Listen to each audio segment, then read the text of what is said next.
السلام علیکم ورحمۃ اللہ وبرکاتہ. کیا حال ہے سب کا؟ الحمدللہ. تیار ہیں؟ ٹھیک ہے.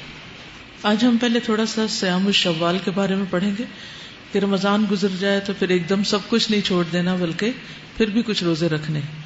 بسم اللہ الرحمن الرحیم. شوال کے روزے. رمضان اور عید گزرنے کے بعد شوال کے مہینے میں 6 روزے رکھنے کا اہتمام کریں. حضرت ابو ایوب انصاری سے روایت ہے کہ بے شک رسول اللہ صلی اللہ علیہ وسلم نے فرمایا، جو شخص رمضان کے روزے رکھ کر شوال کے مہینے میں 6 روزے رکھے اسے عمر بھر کے روزوں کا ثواب ملتا رہتا ہے. گویا آپ نے سارا سال روزے رکھے. ایک نیکی 10 کے برابر ہوتی ہے. اور اس طرح اگر ہم دیکھیں 30 روزوں میں سے اگر ہر روزے کو 10 سے ملٹیپلائی کریں تو کتنے بن جائیں گے؟ 300. اور 6 روزے جو آخری ہیں 60 ہو جائیں گے. سال میں کتنے دن ہوتے ہیں؟ تو گویا آپ سارے سال روزے سے رہے. تو عموماً ہم رمضان کے سارے رکھ لیتے ہیں لیکن شوال میں پھر سستی ہو جاتی. تو آپ نے پہلے سے ہی نیت کر لینی ہے اور پلان بھی کر لینا کہ کب رکھنے، تاکہ اس ٹائم کو آپ پھر اور چیزوں سے فارغ رکھیں. ایک اور جگہ پر فرمایا، رمضان کے روزے 10 مہینے اور شوال کے 6 روزے 2 مہینوں کے برابر ہیں. اس طرح یہ 1 سال کے روزے ہوں گے. یہ روزے عید کے فوراً بعد یا وقفے کے ساتھ مسلسل یا الگ الگ دونوں طرح رکھے جا سکتے ہیں. قضا روزے رمضان میں کسی بھی عذر کی بنا پر چھوڑے گئے روزوں کی قضا جلد از جلد ادا کرے. یعنی سفر کی وجہ سے یا بیماری کی وجہ سے اگر کوئی روزہ رہ گیا تو فوراً بعد میں رکھ لیا جائے، کیونکہ رمضان کے دنوں کی گنتی پوری کرنا ضروری ہے. لیکن یہ روزے شوال کے نفلی روزوں کے علاوہ رکھے جائیں گے. یعنی یہ نہیں کہ آپ شوال کے اور قضا روزے اکٹھے کر دیں. 2 نیتیں ایک روزے میں جمع نہیں ہو سکتی. آپ یہ نہیں کہہ سکتے کہ اللہ وہ جو میرے پیریڈز کی وجہ سے روزے چھوٹے تھے وہ شوال میں بھی آپ کاؤنٹ کر لیں کیونکہ میں شوال میں قضا رکھ رہی. نہیں، وہ 6 دن الگ ہوں گے اور یہ 6 دن الگ ہوں گے. پہلے فرض پورا کرنا ہے پھر نفل رکھنا. اس طرح 12 دن بن جائیں گے. لیکن اس میں اپنے آپ کو مظلوم نہ سمجھے کیونکہ آپ نے 6 دن پہلے چھٹی کر لی ہے تو حساب برابر ہی ہے. قرآن مجید میں آتا ہے، من کان مریضا او علی سفر فعدۃ من ایام اخر یرید اللہ بکم الیسر ولا یرید بکم العسر ولتکملوا العدہ. اور جو کوئی مریض ہو یا سفر پر ہو تو وہ دوسرے دنوں میں روزوں کی تعداد پوری کرے. اللہ تمہارے ساتھ نرمی کرنا چاہتا ہے، سختی کرنا نہیں چاہتا. اس لیے یہ طریقہ تمہیں بتایا جا رہا ہے تاکہ تم روزوں کی تعداد پوری کرو. تو گنتی پوری کرنا ضروری ہے. اس کے علاوہ پھر ہر مہینے کے 3 روزے ہیں اور ہر ہفتے کے 2 روزے. جو بھی آپ چوز کریں، دونوں طرح رکھنا چاہیں تو بہت ہی اچھا ہے. لیکن اگر ان میں سے کوئی ایک سنت فالو کرتے رہیں سال بھر تو بہت ہی مناسب ہوگا اور انشاءاللہ مقربین والے اعمال میں سے. رسول اللہ صلی اللہ علیہ وسلم نے فرمایا، سوموار اور جمعرات کو لوگوں کے اعمال اللہ کے حضور پیش کیے جاتے ہیں اور میں چاہتا ہوں کہ جب میرے اعمال اللہ کے ہاں پیش کیے جائیں تو میں اس وقت روزے سے ہوں. اور ہر مہینے میں 3 روزے رکھنا اس کا کیا اجر و ثواب ہے؟ وہ دل کے کینے کو دور کر دیتا ہے. 3 کون سے دن؟ 13، 14، 15. ٹھیک ہے، چلیے. 28واں پارہ. سمع اللہ قول التی تجادلک فی زوجها وتشتکی الی اللہ واللہ یسمع تحاورکما ان اللہ سمیع بصیر. شروع کرتی ہوں اللہ کے نام سے جو بے انتہا مہربان نہایت رحم فرمانے والا ہے. اللہ نے سن لی اس عورت کی بات جو اپنے شوہر کے معاملے میں تم سے تکرار کر رہی ہے اور اللہ سے فریاد کیے جاتی ہے. اللہ تم دونوں کی گفتگو سن رہا ہے، وہ سب کچھ سننے اور دیکھنے والا ہے. اسلام سے پہلے عربوں میں رواج تھا کہ اگر کوئی مرد اپنی بیوی سے کہہ دیتا کہ انتی علیہ کظہری امی، کہ تم مجھ پر ایسی ہو جیسے میری ماں کی پیٹھ، تو وہ عورت ہمیشہ کے لیے اس مرد پر حرام ہو جاتی. اس کو ان کے اصطلاح میں زہار کہا جاتا. زہار کا لفظ زہر سے ہے، پیٹھ سے.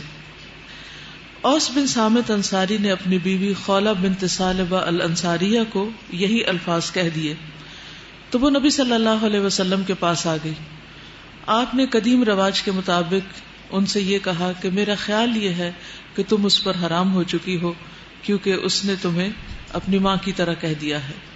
اس پر وہ عورت سخت پریشان ہوئی کہ اگر میری طلاق ہو چکی ہے تو میرے بچوں کا کیا ہوگا، میرا کیا ہوگا، گھر بگڑ کر رہ جائے گا، تو اس کی کوئی صورت نکلنی چاہیے۔ وہ نبی صلی اللہ علیہ وسلم سے تکرار کر رہی تھی اور پھر وَتَشْتَكِي إِلَى اللَّهِ، اللہ سبحانہ وتعالی سے شکایت کر رہی تھی۔ کتنی بڑی بات ہے کہ انسان اپنے مسائل کا حل تو انسانوں سے مانگ سکتا ہے، لیکن کمپلینٹس بندوں سے نہیں کرنی چاہیے، شکوے اللہ ہی سے کرنے چاہیے، کیونکہ سارے خزانوں کا مالک وہی ہے اور سب کی اصلاح وہی کر سکتا ہے، اور تمام حالات اور مشکلات میں وہی انسان کے لیے بہتر راہیں نکال سکتا ہے۔ انسان انسانوں کے سامنے بعض اوقات سال ہا سال تک اپنے دکھ روتا ہے، لیکن ان کے پاس ان کی بے بسی، کمزوری کی وجہ سے کوئی حل نہیں ہوتا، اور جب انسان اللہ کی طرف رجوع کرتا ہے تو اللہ سبحانہ تعالیٰ اس کی پریشانیوں کو دور فرما دیتا ہے۔ لیکن عام طور پر ہم اس کے برعکس کرتے ہیں، شوہر کا معاملہ ہو تو شوہر سے جھگڑتے ہیں۔ یہاں انہوں نے شوہر سے جھگڑا نہیں کیا، بلکہ آ کے رسول اللہ صلی اللہ علیہ وسلم سے حل مانگا، اور پھر آپ کے ساتھ اس آرگیومنٹ میں تھی کہ اس مسئلے کا کوئی حل نکالا جائے۔ لیکن تشتکی الی اللہ، اپنے غم کی فریاد، اپنے دکھ کی فریاد، اپنی پریشانیاں اپنے رب کے سامنے پیش کی کہ وہ اس معاملے کا حل پیش کرے۔ واللہ یسمع تحاورکما، اور اللہ تم دونوں کی بات سن رہا تھا، یعنی جو گفتگو نبی صلی اللہ علیہ وسلم اور حضرت خولہ کے درمیان ہو رہی تھی وہ اللہ تعالیٰ سن رہے تھے۔ ان اللہ سمیع بصیر، بے شک اللہ سننے والا ہے، دیکھنے والا ہے۔ یعنی اللہ سبحانہ تعالیٰ نے اپنی خاص دو صفات کا ذکر کیا تاکہ بندے کو یقین ہو کہ جب وہ دعا کرتا ہے تو اللہ تعالیٰ اس کی دعا سنتا ہے، اور بندے کا حال اللہ سبحانہ تعالیٰ کے سامنے ہوتا ہے۔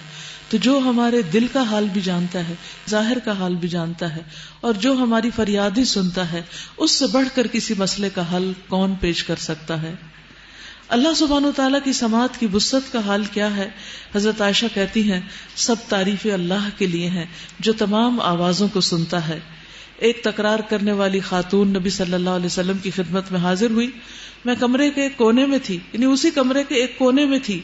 وہ نبی صلی اللہ علیہ وسلم سے اپنے خاوند کی شکایت کر رہی تھی اور مجھے اس کی بات سنائی نہیں دے رہی تھی، تو اللہ تعالیٰ نے یہ آیت نازل فرما دی کہ اللہ نے اس عورت کی بات سن لی جو اس سے اپنے خاوند کے بارے میں تکرار کر رہی تھی۔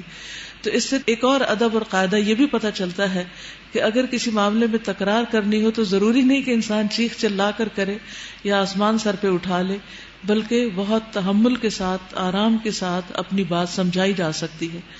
اور جتنا انسان ٹھنڈے دل سے اپنی بات اور اپنا مقدمہ کہیں پیش کرتا ہے اتنا زیادہ وہ اپنی بات دوسرے کو پہنچا سکتا ہے، اور وہ بات زیادہ بہتر طور پر سنی بھی جا سکتی۔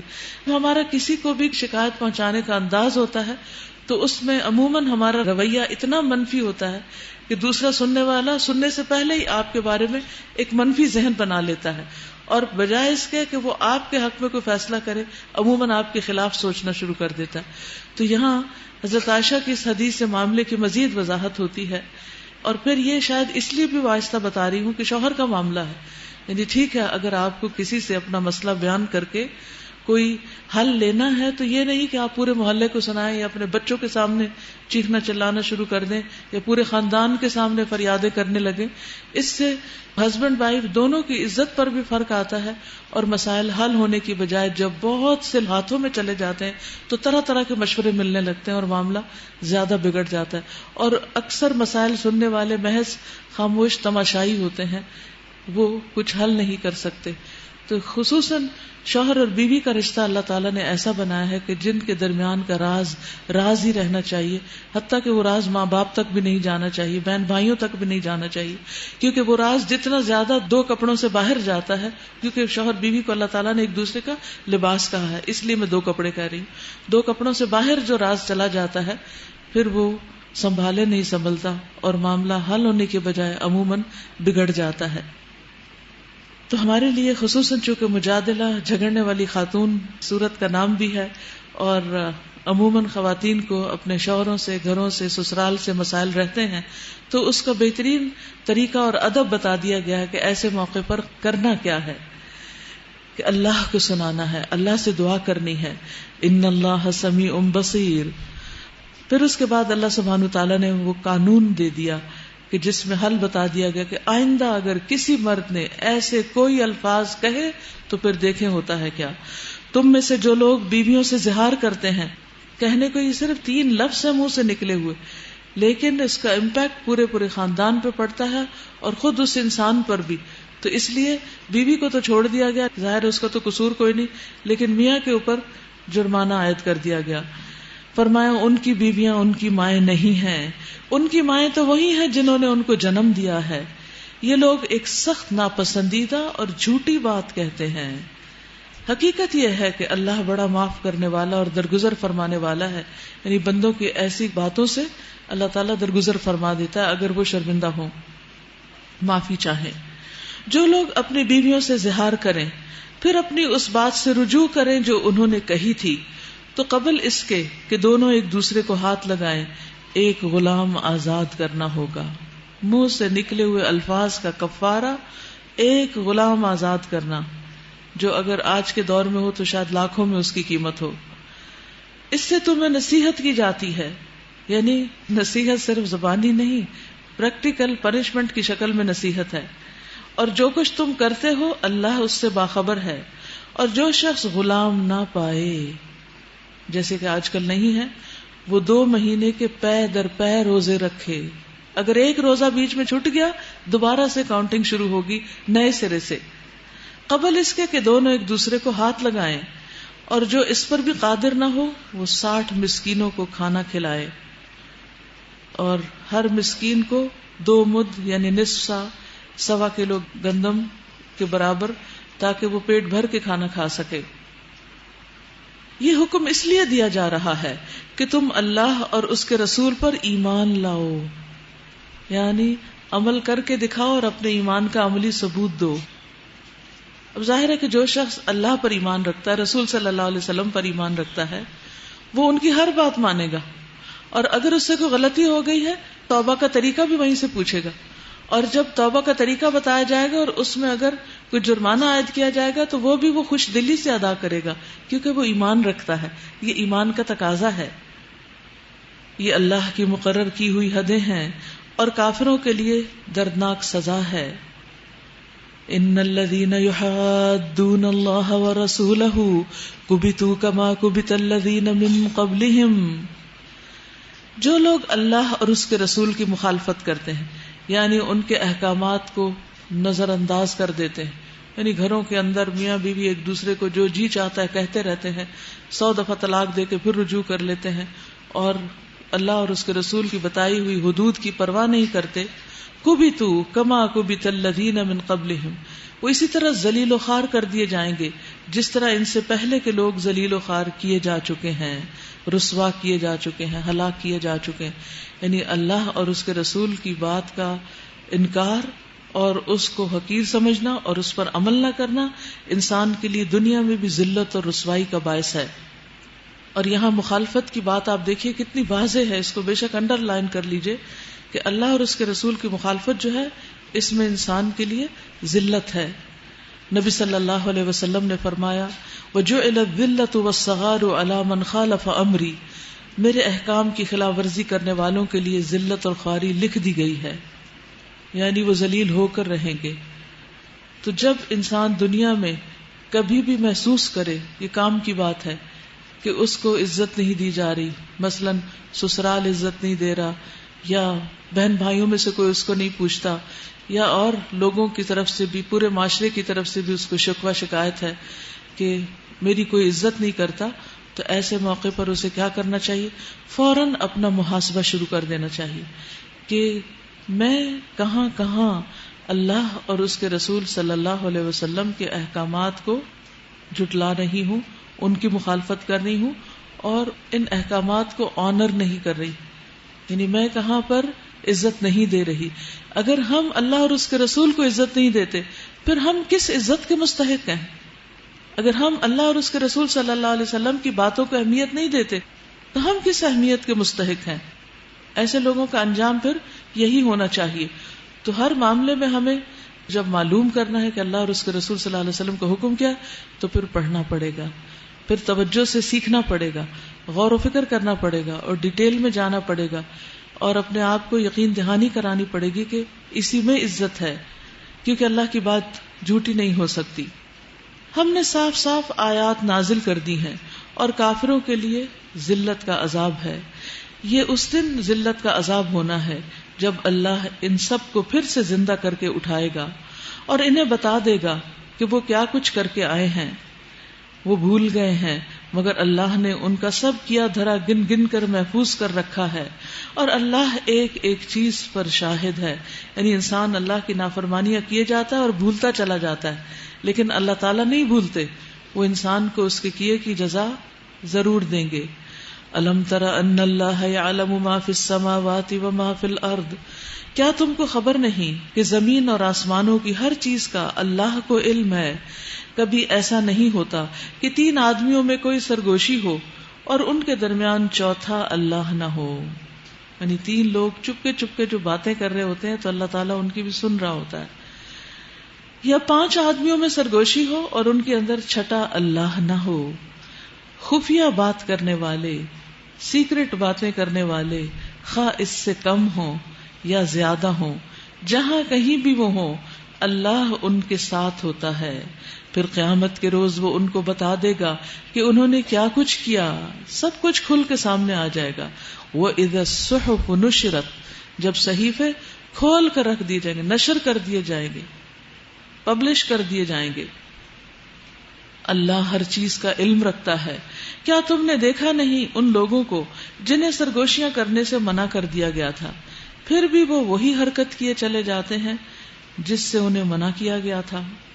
یعنی اشارہ ہے منافقین کی طرف جو نبی صلی اللہ علیہ وسلم کے خلاف، آپ کے مشن کے خلاف، اس کو نیچا دکھانے کے لیے، اسے ختم کرنے کے لیے آپس میں سازشیں کرتے تھے، سرگوشیاں کرتے تھے. یہ لوگ چھپ چھپ کر آپس میں گناہ اور زیادتی اور رسول کی نافرمانی کی باتیں کرتے ہیں، اور جب تمہارے پاس آتے ہیں تو تمہیں اس طریقے سے سلام کرتے ہیں جس طرح اللہ نے تم پر سلام نہیں کیا ہے. یعنی سلام میں بھی ڈنڈی مارتے ہیں، کیونکہ سلام کا مطلب سلامت رہو، اور وہ تو سلامتی چاہتے ہی نہیں. اور اپنے دلوں میں کہتے ہیں کہ ہماری ان باتوں پر اللہ ہمیں عذاب کیوں نہیں دیتا، ہماری فوری پکڑ کیوں نہیں ہوتی. اللہ سبحانہ و تعالیٰ ایسے لوگوں کو دنیا میں ڈھیل دیتا ہے تاکہ وہ اور خرابیاں کر لیں اور اپنا برا ہونا پروو کر لیں، تاکہ ایک ہی دفعہ جب پکڑ ہو تو پھر انہیں کوئی ریگریٹ نہ ہو. ان کے لیے جہنم ہی کافی ہے، اسی کا وہ ایندھن بنیں گے، بڑا ہی برا انجام ہے ان کا. یہ جو بات کہی گئی نا کہ وَإِذَا جَاءُوكَ حَيَّوْكَ بِمَا لَمْ يُحَيِّكَ بِهِ اللَّهُ، اس میں اس واقعے کی طرف اشارہ ہے جس میں حضرت عائشہ سے روایت ہے کہ یہودیوں میں سے کچھ لوگ نبی صلی اللہ علیہ وسلم کے پاس آئے اور کہا السلام علیکم، نعوذ باللہ، اے ابو القاسم آپ پر موت ہو. یعنی سلامتی کے بجائے سام کہا. آپ نے فرمایا وعلیکم بس. تو حضرت عائشہ کہتی ہیں کہ میں نے کہا بلکہ تم پر موت اور ذلت ہو. رسول اللہ صلی اللہ علیہ وسلم نے فرمایا اے عائشہ بد زبان نہ بنو. کہنے لگی جو انہوں نے کہا آپ نے نہیں سنا؟ تو آپ نے فرمایا کیا میں نے ان کے قول کو ان پر واپس نہیں کر دیا، ان کی بات انہی پہ لوٹا نہیں دی وعلیکم کہہ کر؟ جو انہوں نے کہا میں نے کہا وعلیکم. ایک روایت میں ہے کہ اللہ تعالیٰ نے اس کے بعد یہ آیت نازل کر دی وَإِذَا جَاءُوكَ حَيَّوْكَ بِمَا لَمْ يُحَيِّكَ بِهِ اللَّهُ. یعنی وہ چھپ چھپ کے یا زبان پھیر کے بھی جو باتیں کرتے تھے اللہ سبحانہ وتعالیٰ دنیا میں بھی کھول دیتا تھا، اور آخرت میں تو یہ سب باتیں کھل کر رہیں گی، کچھ چھپایا نہیں چھپے گا. یا ایھا الذین آمنوا اذا تناجیتم فلا تتناجوا بالاثم والعدوان ومعصیۃ الرسول وتناجوا بالبر والتقوى واتقوا اللہ الذی الیہ تحشرون. اے لوگو جو ایمان لائے ہو، جب تم آپس میں پوشیدہ بات کرو، یعنی چپ کے کوئی بات کرو، تو گناہ اور زیادتی اور رسول کی نافرمانی کی باتیں نہیں. یعنی سرگوشی میں کیا نہیں کرنا؟ گناہ کی بات، زیادتی کی بات، یعنی کسی انسان پر گناہ، اللہ کے حق میں کمی، زیادتی کسی انسان کے خلاف، اور پھر رسول صلی اللہ علیہ وسلم کی نافرمانی کی بات. یہ تین چیزیں نہیں ہونی چاہیے سرگوشیوں میں، بلکہ نیکی اور تقوی کی باتیں کرو. اور اس اللہ سے ڈرتے رہو جس کے حضور تمہیں حشر میں پیش ہونا ہے. یہ سرگوشیاں تو ایک شیطانی کام ہے اور وہ اس لیے کی جاتی ہیں کہ ایمان لانے والے لوگ اس سے رنجیدہ ہوں.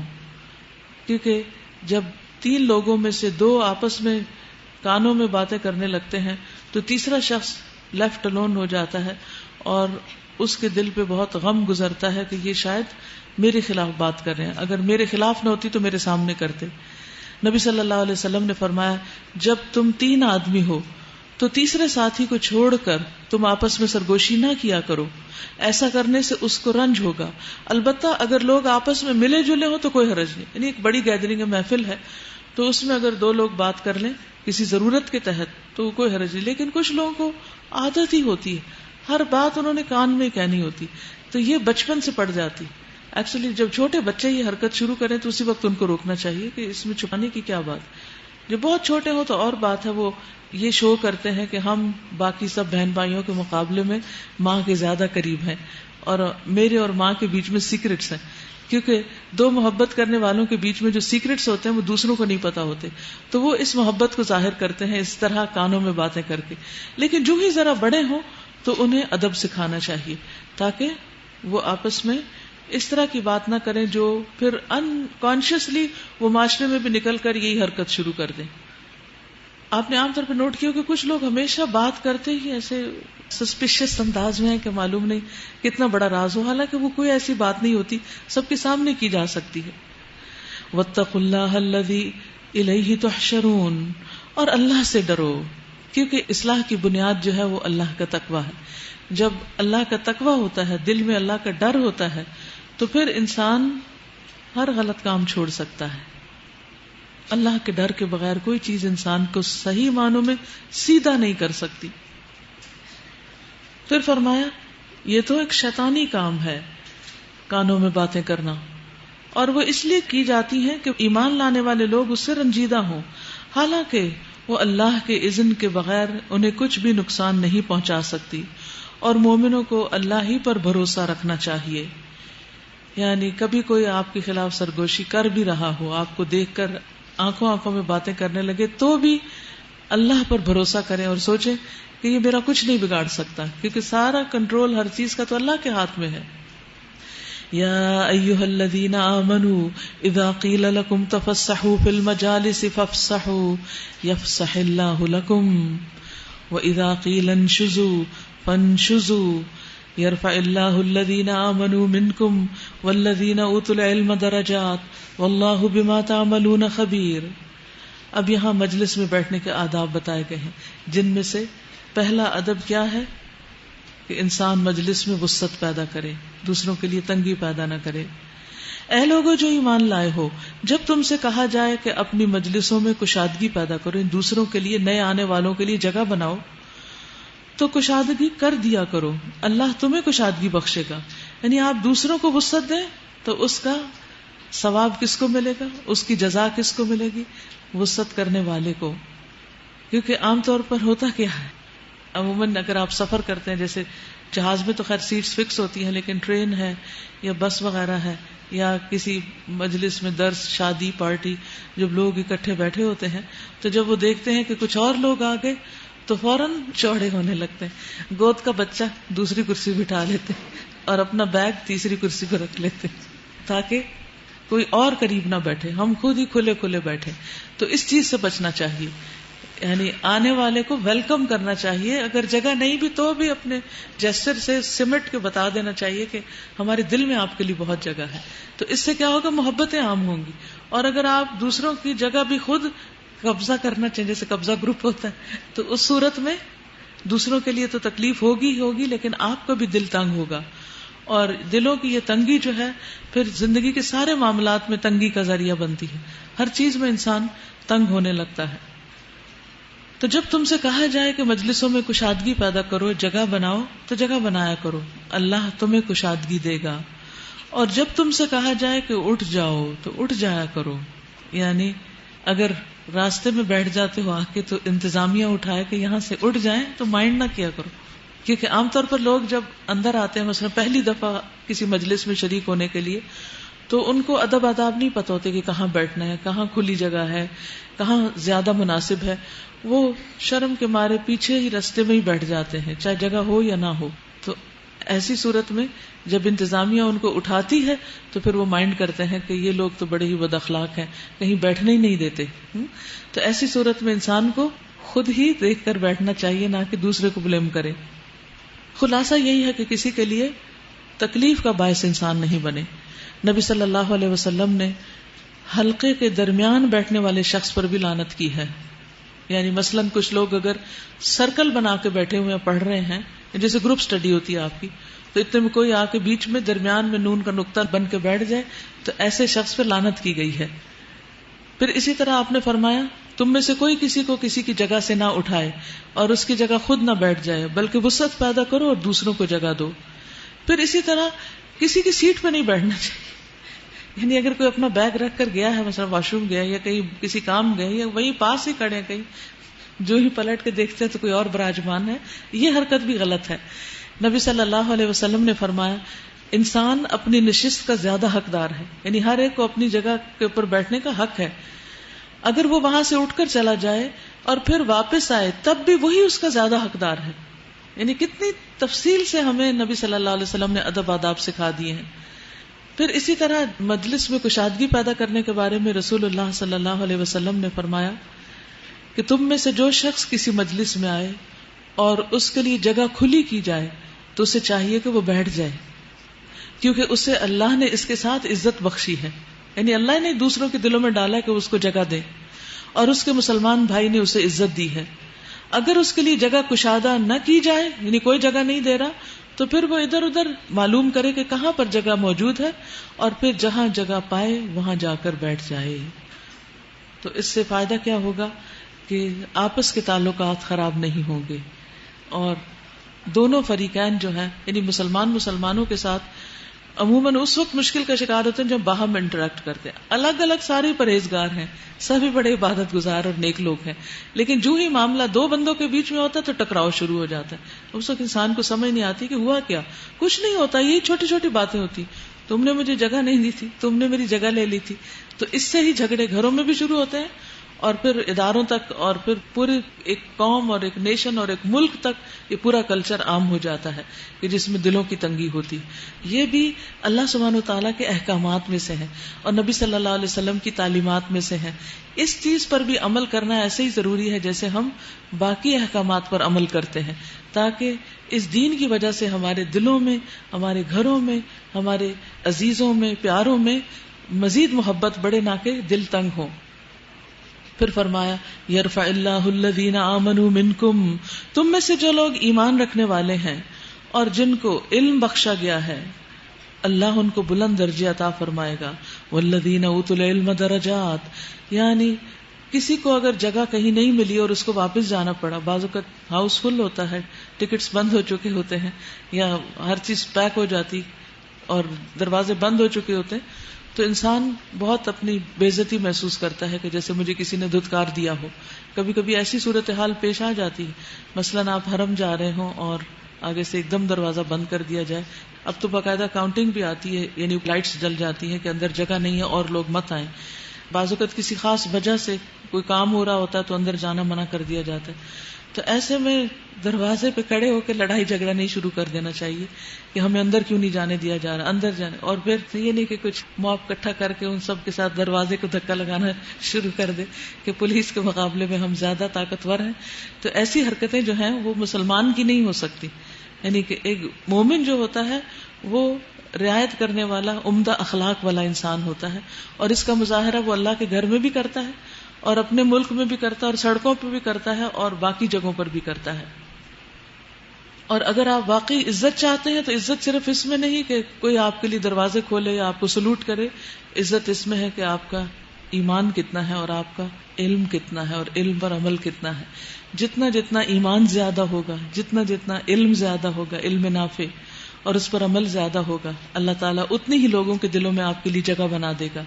تو کرنے کے کام پہ توجہ رکھیے اور خواہ مخواہ دھونس دھاندلی سے اپنا روب نہ جھاڑیے دوسروں پر اور زبردستی سے عزت حاصل کرنے کی کوشش نہ کیجیے. اس طرح کبھی کسی کو عزت نہیں ملتی.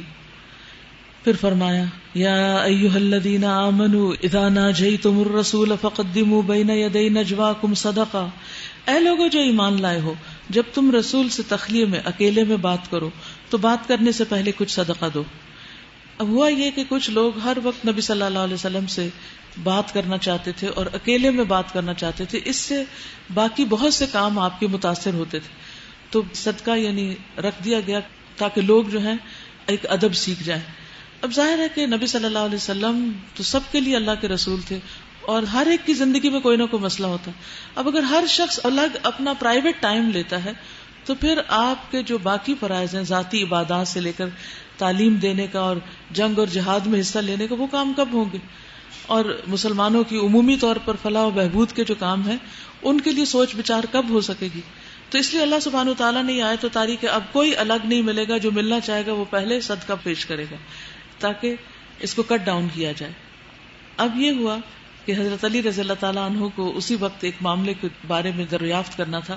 وہ کہتے ہیں میں پہلا شخص ہوں جس نے اس آیت پر عمل کیا، اس کے بعد یہ آیت منسوخ بھی ہو گئی تھی کیونکہ اصل میں تو صرف سکھانا مقصود تھا، تو اس لحاظ سے وہ اپنی خوش قسمتی سمجھتے ہیں کہ میں نے صدقہ دیا اور بات کر لی۔ یہ تمہارے لیے بہتر اور پاکیزہ تر ہے، البتہ اگر تم صدقہ دینے کے لیے کچھ نہ پاؤ تو اللہ غفور الرحیم ہے۔ کیا تم ڈر گئے اس بات سے کہ تخلیہ میں گفتگو کرنے سے پہلے تمہیں صدقات دینے ہوں گے؟ عموماً یہی ہوتا ہے کہ جب تک سب کچھ فری ملتا ہے تو ہم سب اپنی عقیدت کا اظہار کرتے ہیں، جو ہی کسی چیز میں کچھ پے کرنا پڑے تو پھر ہمارا ارادہ بدل جاتا ہے، پھر سوچتے ہیں کوئی اور نیکی کر لیں گے۔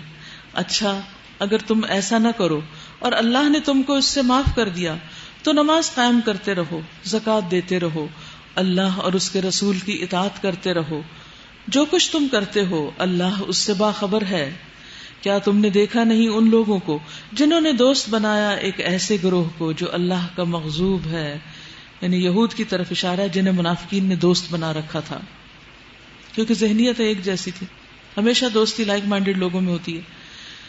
وہ نہ تمہارے ہیں نہ ان کے، ایسا خطرناک گروہ، وہ جان بوجھ کر جھوٹی بات پر قسمیں کھاتے ہیں، اللہ نے ان کے لیے سخت عذاب مہیا کر رکھا ہے، بڑے ہی برے کرتوت ہیں جو وہ کر رہے ہیں۔